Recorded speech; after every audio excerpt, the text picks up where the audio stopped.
นี่ละบานเดินน้ำหนาผมไปก่อนเพราะจะไปหอดบอนสื่อสันสีว่าขุมนี่ในเหลือตากวงได้มื่นโยดสัตว์พวกนี้มีโทษผิดศีลปาหน้าพวกขาเนื้อเบื่อป่าไว้แต่ศาสตร์ก่อนถือฟันขาดเป็นทอนห้องอยู่ท่มพวกพิเพศแล้วเห็นผมละย่อมือขึ้นใส่ล่างคนหัวเป็นไก่เป็นงัวเป็นคุ้ยพวกนักมวยนั้นมือทอกระดงผู้ลังคนกระปงเขาออกน้ำหัวพวกนี่ขาคุ้ยงัวข้าวเป็นมนุษย์พอใหญ่พุดมักเลี้ยงไก่ตีปากแหลมปานเล็กซี่หัวโหล่นโกกโศกทั้งหัวเป็นไก่อกทั้งตูเป็นคนผมยืนเบิ่งต่างดนกะจังจำเล่าได้กะจังไปคุ้มไมกาลาสุตะ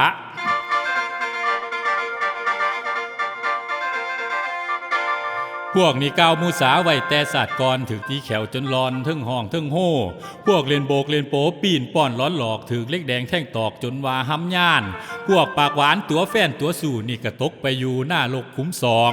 ตัดลิ้นออกมากองน้ำห้อนกอกปากจนไหลซอยออกดากเป็นอายปุ๋ยปุ๋ยพวกขี่คุยนี่ค้อนเล็กต้อยแขวเพิ่นว่า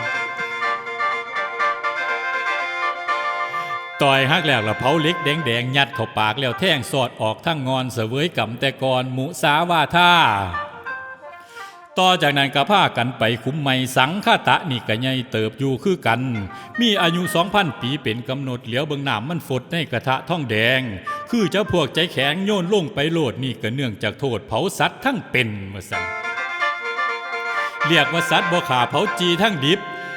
ได้กบได้ปลาได้กบได้เขียดดังไฟกะก้าต้มน้ำเดือดโยนมันลงไปโหลดตูมนี่ตกขุมที่ 3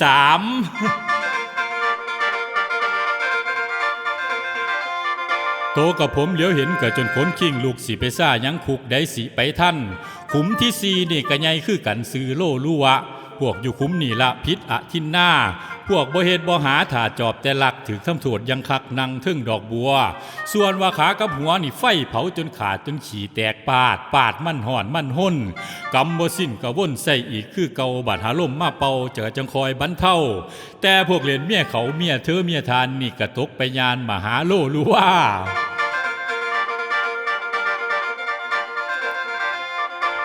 ขุมนี่มีทั้งกาทั้งแห่งทั้งนกคนไปตกนรกขุมนี่มีหลายมีทั้งยิ่งทั้งไส้กะลีพัดเนอพวกเงินเฟอมักเที่ยวกลางคืนเบิงเพิ่นผ้ากันบืนต้นหิวไว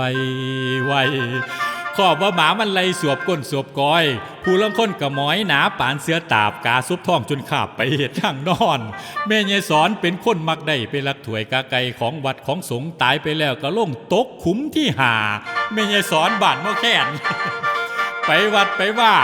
เห็นถ้วยเห็นจานวัดใบใดดีๆง่านๆเลยคิดอยากได้ใส่สังกะลีบักลาหาถ้วยหาจานให้แม่แน่มันมีเสืออยู่ดอกอยู่ก้นถ้วยว่าสั่นสังกะลีก็พลิกแล้วพลิกอีกใบใดก็บ่มีก็เห็นแต่ว่าวัดขี้ข้านหาเลยเยเดให้แม่ยายสอนอันนี้แม่นของเจ้าบ่แม่ยายสอนแม่สอนบอกว่าแม่นนั่นล่ะว่าสอนว่า